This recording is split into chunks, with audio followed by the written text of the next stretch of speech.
Rachel Vigil, taking a daily look at the biggest stories in Denver sports and interacting live with you, the Coffee Break fam. So sit back, relax, grab a cup of joe, and enjoy your coffee break. Here's your host, Rachel Vigil. All of the talk has been on the quarterbacks for the Denver Broncos, and it's not surprising considering we still don't know what's going to happen. All the big names to be going off the board, so we'll look to the draft. But what else do the Denver Broncos need to do in the 2024 draft? And of course, bringing in our social media expert, social expert, draft expert, everything expert, it seems like. Cecil Lammey, how are you this morning? I'm just a big comic book nerd who got done shoveling like foot and a half of snow. Insane. So yeah, I'll do anything other than shovel snow right now. Oh, well, I love it because I always love your insight when it comes to the draft. And see, so there have to go for QB number 1, essentially at pick number 12. I know a lot of people have thrown out Brock Bowers. Like, if he's there at 12, do you go for him and then try and get Penix later on? But I think overall they just have to do it at 12. And I know it sounds just ridiculous because we've talked about this time and time again, but that is the most dire need for this team. Yeah, 1,000%. And it's going to be before 12. Like to get any quarterback of note, they're going to have to move up in this draft. And that means moving up in front of the Minnesota Vikings, who are not out of the quarterback race. The Broncos didn't offer Sam Darnold, so he did not choose Minnesota over Denver. I've scolded, I think, everybody on the air about that. But like, it didn't take Minnesota out of the quarterback conversation at all. They'll still take JJ McCarthy. And if that's your guy, you got to move up and get him. We need to go back to the Sam Darnold thing because, yes, okay. Everybody saw reports that he was choosing between Denver and everything. And so that's not the case. Oh, I want to be kind, Rachel, but I think everyone is slanted towards like, it's been so bad. It's so awful. They're terrible. And it's like, well, let's talk about realistically. Can you say no when a contract wasn't offered? Is that possible? Can you choose something when the contract was not offered? So then, again, I will calm down a little bit, but like, yeah, he didn't choose Minnesota. Minnesota offered him money that Denver wasn't going to touch. Okay, so then this is just telling us that Sean Payton likes his guy and he's going with his draft guy, whoever it's going to be. So there must be a plan to get up and get whoever they want in the draft early. So they're moving up. That means they're going to have to trade away some stuff. What are they going to have to trade away? And which QB? Is it just JJ McCarthy? Is that the name that everybody just needs to know? I'd say it's Drake May first. Oh. And then JJ McCarthy next. And I still think Drake May fallen. He's fallen to like 5. Yeah. You know, I think when people say Drake May's falling, yeah, because he's not number 2 anymore. Jaden Daniels is number 2. And then May's like 3 because the Broncos will move up with the Patriots who want Jaden Daniels. If they don't get him, they'll move back. They're considering Michael Penix at the end of the first round. You still might have to move in front of the Giants. I'm happy for Drew Lock that he gets a shot. Daniel Jones is banged up, so Drew Lock will start the season for the Giants. Yep. They still might be in the quarterback market. So there's some teams to manage, some teams to notice. You must get in front of Minnesota still. The Giants are tricky, so 3 or 4 is your target, and it's going to be Drake May or it's going to be JJ McCarthy. I do not know yet which one they prefer, but if I'm to guess, Rachel, for me personally, Drake May is a first-round graded talent. He's my number 3 quarterback in this draft. It goes Jaden first, Caleb second, Drake May third, and then Bo Nix, honestly. JJ McCarthy is my 5th quarterback, and he's outside of the first round. Not only for me, but also for Dane Brugler, who I consider largely to be the best draft expert on the planet. High second-round grade. He hasn't done enough. We haven't seen enough from JJ.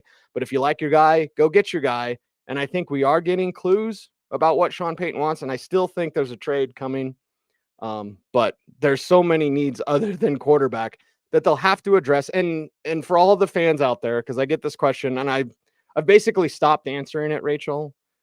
You know, not to sound like an aloha, but like, what's it going to take to move? And whatever. It's not that hard to move up from 12 to 3, and you don't have to give up Pat Surtain. So this whole like, what do they call it? Like out-ringing or whatever. Like all this, there's all this like hand wringing, right? I think that's the term I'm looking for. Yeah. Of like, oh my God, they can't move up and they don't have the assets. That's hogwash. It is not hard. The Jerry Jones draft calculator that actually Jimmy Johnson, so I'll give credit to Jimmy Johnson, that's available everywhere on the web. Look it up, okay? And the numbers associated with each pick, and what would it take to get up to number 3? It's really not that much. It's this year's first and next year's first, and maybe one of those picks you got for Jerry Jeudy. Whatever. It's not that difficult. You don't have to give up Surtain. You can move up from 12 to 4, 12 to 3. You just have to find a partner. And it may take until draft night to do it once New England realizes they're not getting Jaden Daniels. Okay, so much to digest here in this like quick 3-minute rant. I'm sorry. No, I love it. First of all, you are putting Jalen Daniels above Caleb Williams. Is there any way that the Bears also go that way? No, it's Caleb. Okay. Interesting. And why is that? Is it just because he's the better fit for what they're going to try and do out there? Or is it because of all the hype around Caleb? Well, and I say this cautiously because I understand that Caleb Williams could be a generational talent. But I like the upside of Jaden Daniels in a modern game. I'm also concerned. I'm not concerned about Caleb at all. It's not him. He has his own team around him. His dad's a pain in the ass. Yeah, Sorry to a corporate or whatever. So like this is like a Kyler Murray situation again, except Murray didn't have the team of handlers around him. So Caleb is fine. Caleb's more than fine. Whoever that moron was at the combine that was like, "Do you afraid to compete?" The very first question for Caleb Williams, some moron, take his badge. I'm a credential snob. Take his badge. The kid asking about flat Earth, take his badge. Get him out of there. We don't need that junk. It's a bunch of crap. Okay. The guy's saying, "Are you afraid to compete?" to Caleb Williams, who's behind a freaking paper offensive line, got killed all the time at USC, but still stood in there and fought and battled. Caleb is a generational talent. I like the upside, the Lamar Jackson, better passer upside of Jaden Daniels. That's why I have him number 1. And not only do I have him number 1, but noted quarterback guru who watched film with Jaden as well before the Heisman, Doug Farrar from USA Today, has Jaden as his number 1. So it's very, I don't want to say nerve-wracking, but I'm not just going to follow the herd and be like, Caleb Williams is a generational talent. Yeah, I understand he could be. Yeah. I just don't like the people around him. First of all, I'm totally with you on that. And I do think people are always like, well, that shouldn't play a part of it. It does play a huge part of it. It does. The people you surround yourself with definitely have an impact on your career. But okay, moving on from that point. Fascinating, though, that you think that even though Jaden could be pick number 1, like, I don't know. I ever since you told me that he's a Lamar Jackson, like, I can't unsee it every single time I see any of his tape. And of course, I'm just watching a lot of the highlights, right? But I see that upside that you talk about. And obviously, we've talked about Caleb Williams. It feels like a ton. But I just find it fascinating that the Bears will go that way no matter what it feels like. But then it's the question of, well, what about Justin Fields? Are they just going to keep him? Are they going to trade him? Can you trade him for a 5th? Should the Broncos be in that conversation if you trade him for a 5th? Like, the Justin Fields conversation is getting a little spicy right now, Cecil. Oh, yeah. And I feel bad for Justin. I feel bad when he came out of college and he had the fake news, the rumors around him, the misinformation about he uses his epilepsy to get out of practice. That was always hogwash. All he had to do was talk to his teammates. And there were people, I guess I can't name their names anymore, but like there were people that ran with it. And that's awful. It's awful to treat this young man that way. His teammates flipping love him. Now, I was told in January, and maybe it just ends up being true, but I was told they're going to keep Justin and they're going to draft Caleb. Now, when I told a high-ranking NFL executive that, he told me, well, what else are they going to say? And I said, yeah, I know, I get it. But now that they essentially can't trade Justin Fields for more than like a 5th, maybe they do end up keeping Justin, which creates a problem again because his teammates flipping love him. The Bears players love Justin Fields. Then you have a split locker room. Yeah, and he doesn't fit Sean Payton. So the Broncos shouldn't be really in on that, although I wouldn't mind taking a chance on the talent. I wouldn't mind Sean Payton getting Jaden Daniels, but I try to deal in reality, even though I'm a comic book writer. So I try to deal in the reality of the situation of like, it's going to be Drake May or JJ McCarthy. Get ready, and they're going to have to move up to do it. There's no other way. Oh, okay, the quarterback talk. Well, I wanted to like touch on the QB talk because we talk a lot about it, but I also want to look at some of the other positions. And we actually have a list of all of the picks essentially that the Broncos have. And they do have quite a lengthy pick. Obviously, no second rounder, which hurts them.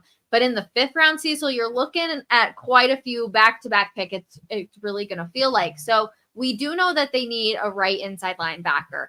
You obviously take a look at everybody that's going into the draft. Where are you trying to dive into that type of player?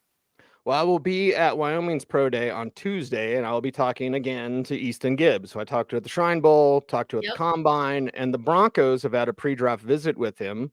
And they also visited him with him at the Shrine game. They also visited him with him at the Combine. And I broke this last night on Orange and Blue Today too. But George Paton had a 3-hour meeting with him.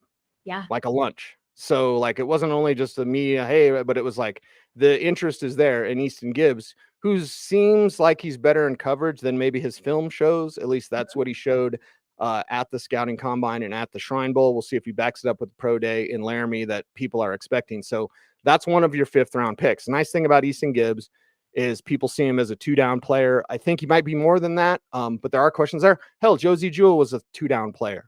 And then he developed his game because he's very smart. He stays ahead of the play. And even though Josie was slower and he didn't have the length, he was shorter, but it's really lack of length. It's the arm reach for coverage. Yep. Even though that was the case with Josie, he became a better coverage player because his head kept him ahead of the play. So that's kind of the same thing with Easton Gibbs. We'll see how he tests on Tuesday, and I'll be there to see how many Broncos scouts are there. Definitely will be on the lookout at denversports.com for that. Yeah, kind of following up right after Alex Singleton, essentially on the depth chart right there. The other interesting thing right now is I feel like some people are buying into the hype of what it is, and some people are just saying like, oh, they might need some more help. And that's actually the wide receiver room, Cecil. And right now you still have Cortland Sutton. A lot of people are obviously projecting that that's not going to be the case come week 1 of the NFL season, despite Jerry Jeudy even being moved on from. You got Tim Patrick, you got Marvin Mims, you got Lil Jordan Humphreys. Like, you have a decently solid room. It's not like a bunch of household names by any means, but do you look to the draft to possibly bring in another one, even if you're looking at that 6th round? Yeah, and that's the thing. Like, there's a bunch of day 3 talent. George Paton needs to be much better. I've put it this way. He needs to have the Hail Mary, the drive, whatever you want to call it. He needs to come through in a big way, in a bad way. He needs to hit. But I don't know why anyone would trust it, right? The only reason I'm feeling okay about the draft is because I'm assuming Sean Payton is going to be like, yep, this is exactly what we're going to do. Otherwise, I would look at what George Payton's done and I would be like, crap, man. Like, what are we doing here? He's too risk averse. That's the problem. And I've listened to Rick Spielman, who's now on CBS. I've listened to him talk about the draft. And all due respect, Rick Spielman is a fantastic man, just like George Payton's a fantastic man. But when your guidance from Minnesota was like, just be okay. Like, hey, everybody, we made the playoffs. We have Kirk Cousins. Like, that's garbage for Denver. Like, Denver's supposed to be about Super Bowl. So the problem with George Paton is you get to day 3 of the draft and, I'm rubbing my hands together. I'm like, there's that 6'4" corner that runs a 4.2 40. And then George Payton's like, we need a special teams player. You gotta stop. Take a chance on the physical talent. And that's why this wide receiver class is great. Yeah. The running back class, not as much. There'll be a run in the 3rd round. Broncos should be in the Braylon Allen sweepstakes there. But for receiver, Taj Washington from USC, 6th, 7th round, Malik Washington, Virginia, 5th, 6th round. These type of players can make plays. And, the Broncos should take notice of these. And this is where Payton needs to take a chance on that athleticism. Yep. Day 3 is about like, who's the freak? Okay. Find the freaks. Don't find the guys that are really good at special teams. I don't care about that. Okay. Special teams are going to be fine. In fact, it was more than fine last year. It was a really strong unit. Find the guys that if they hit on that athleticism, they hit big. Like I'll say it, Tariq Woolen or Isaiah Pacheco. Guys that ran 4.2 and Woolen 6'4" runs a 4.2 and Pacheco 4.2, 4.3 and the angriest runner in the league. You didn't take him because you wanted Montrell Washington and Delarian Turner-Yell. Oh, man. Amazing. Just amazing. Grade 8 stuff right there from George Payton. Obviously, I kid right there. But we're talking a lot about like some of the later round players that you can get. Who are you looking in round 3? What position are you absolutely targeting in round 3? Yeah, Marshawn Lloyd, USC running back. That's for me. I mean, this team needs playmakers. Lloyd had some fumbling issues. But you can 5 points of pressure like that. Tiki Barber proved years ago. Yeah. Okay, a guy fumbles a lot. Oh my God! Like, yeah, just fix it. You can fix it. So with Marshawn Lloyd from USC, he's a full down player, 3-down player. Better receiver out of the backfield than people think. I know Mace likes Braylon Allen from Wisconsin. He's huge. Yeah. More Brandon Jacobs than Derrick Henry. So, when you see a big back, just don't automatically think like he's Derrick Henry. Nobody's as violent as Derrick Henry. So think more Brandon Jacobs, who had some violence to his game as well. But that 3rd round, I think, is where that run on running backs happens. There is a tight end that I want because this team, they didn't get Jonnu Smith. who signed for like $3 million a year. They didn't get Irv Smith, who went to the Chiefs, and he was a Minnesota draft pick. Like, George, what are you doing? That's your guy. You were there when you picked him. And they didn't get Irv Smith, who goes to the Chiefs. That's a weapon. He's got to stay healthy. Irv Smith's got injury problems, but he signed for $1 million. So what, huh? And then Mike Gesicki, who's 6'7" and can jump out of the stadium, can't block, but 6'7" receiving tight end. And he signs for $1.3 million. I believe the Bengals get him. It's been a whirlwind this week, Rachel. Even with the Broncos not doing anything, I've been on call, and I cover the entire league anyway, but I've been on call waiting for the Broncos to do something. But like, you didn't get these tight ends. So there's tight ends on day 3, not in the 3rd round necessarily. But there are day 3 tight ends that can make plays as receivers that this team needs.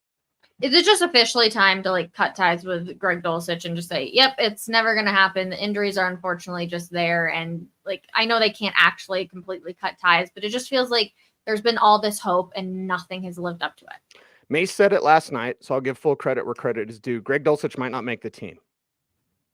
You know, you look at what you're getting. I've been waiting for somebody to say that, Cecil. I really have. So, well, and the thing is, like, fans love the hair, and he's a great kid, right? He's a nice dude. You can't stay healthy. And the physical stuff is so easy to see. Actually, it kind of, I guess, riles me up. I think I'm just all sweaty from shoveling snow, but like, I get all riled up when we're like, he's got the big arm, he's got the fast. And I'm like, yes, the physical stuff is super, super easy to see. Yeah. Can you stay healthy? I would way rather take Jared Wiley from TCU, who I saw at the Senior Bowl, and he's like a 5th round pick, 4th round pick, something like that. I would way rather take Jared Wiley at tight end and let him be your joker. I would rather pick up Michael Thomas off the free agent heap and turn him into a joker. I'm not going to say tight end, but that's the type of player that you need. And if Dulcich gives you anything, if he makes a team, it's gravy. But last I knew, he was still on one of those strollers in a boot.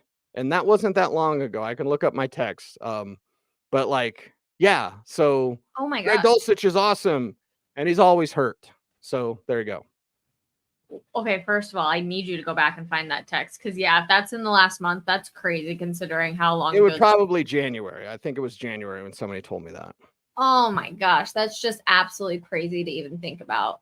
And I feel bad for him, right? Like, that's one of the things that it's not like I sit here and I'm like, oh my gosh, can't stand him. Like, I feel so bad for him because if you can't stay healthy, it's such a major thing. But at the exact same time, like, there were a few signs about this when he was even coming out of the draft that people were a little curious about. So it's one of those things that, like, probably should have paid attention to that. And we hear so much stock goes into injuries in college, and that's why Penix has dropped so far, because of the injury and work ethic and that kind of thing. But Greg, we should turn George Payton into a verb, because the Broncos got Payton again, because even knowing that Dulcich, okay, watch out for the lower body, and he has changed his lower body, like his thighs and his rump, basically. You have to look at a guy's bubble. Where's your power at? Your power's in your legs, and it's in your butt, okay? And I know people are like, oh, that's so weird. Like, no, scouts, you're looking at a man's physique. I want to see the butt. I want to see the hamstrings. And Dulcich had like a flat ass when he was young. He's changed that. So he's got more power in his lower body, and that's good. Then that problem now is the foot. The foot got hurt from a cleat. Okay. So it's like, and they got Paytoned because instead of moving around to get Trey McBride, it's kind of good. Might want that guy.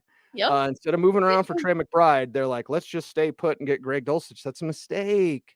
Stop with these draft mistakes when the talent, especially when it's local talent, it's like right there, man. Draft the Wyoming linebacker, draft the CSU tight end. Hell, take Dallin Holker this year if he goes undrafted, which he might. We'll see if Holker can have a good pro day. I'm rooting for the guy. He's got a nose for the end zone, but like, there's a 6th, 7th round tight end that can make plays. I'd rather take a chance on that guy. Okay, so last position, of course, is like piqued my interest just a little bit, and it's with Lloyd Cushenberry going obviously to the Titans on a new deal. It's Luke Walkenberg. Can he be this like week 1 starter, or is there somebody that they need to go after in free agency? Or do you just try and find maybe even a lower draft pick essentially for a center? I know you have Wattenberg and then Alex Forsyth, right? Yeah. I'm Alex pronouncing Forsyth. his last name right? Yeah. Last year's 7th round pick. And I'll say one of my dear friends, is Emery Hunt, who I consider one of the best draft experts out there. He's with CBS Sports HQ. He worked his way, him and Teron Davenport. I love those two. because TD and Emory started on Football Game Plan on YouTube, and it was just them. So I'd be at the Shrine game in Orlando, and then these two guys with like a phone and a microphone, right? And they're doing the draft hits and like, hey, Football Game Plan, we're on YouTube. Now Teron Davenport is on ESPN. Yep. He's the Titans reporter, and Emory's on CBS Sports. And Emory, like, nothing but love for Emory. Emory had Alex Forsythe as his number one center last year. Now, I did not, okay? But when that type of grade from that person makes me go, okay, what did I miss? What am I not seeing? I've talked to Emory about it. He's the greatest. And, like, I look at Forsythe, who could be the starter. So Wattenberg's got the experience, and Wattenberg's gotten better. His first year was not good, but anybody under Butch Berry wasn't good because Butch Berry's not a good coach. So now you've got two players, and I don't think center is a real deep class this year. So it's not like there's some late round gems you could get. There's some versatile guys I see as guards, or maybe some of those special teamers that George Payton loves. But it's like, I'd rather roll with what you got, because if Forsythe hits on that number one center in draft class, even though they got him 7th round, you get first rounders in the 7th round. How many times have we? This is why when people are like, oh, late round picks, the draft is a crapshoot. Total garbage take, worst take in all of sports radio. The truth of the matter is, if you draft correctly and find that right guy, your 7th rounder could play like a first rounder and then get paid like a first rounder. Fair. I mean, we can just even look at one example that's perfect, and that's Tom Brady. Like, anything can happen with any of these guys. And Caleb Williams could end up being a bust. Like, no matter what, anything can happen. So it is interesting. There any other position group that you're really like targeting for the Broncos? They are looking at late round corners. I'll already put out the names on Twitter, and I'll circle back as I get closer to the draft at denversports.com. But I know from the way they see things, tight end is a high priority. Kind of makes me wonder why they didn't grab one in free agency, but tight end is a high priority.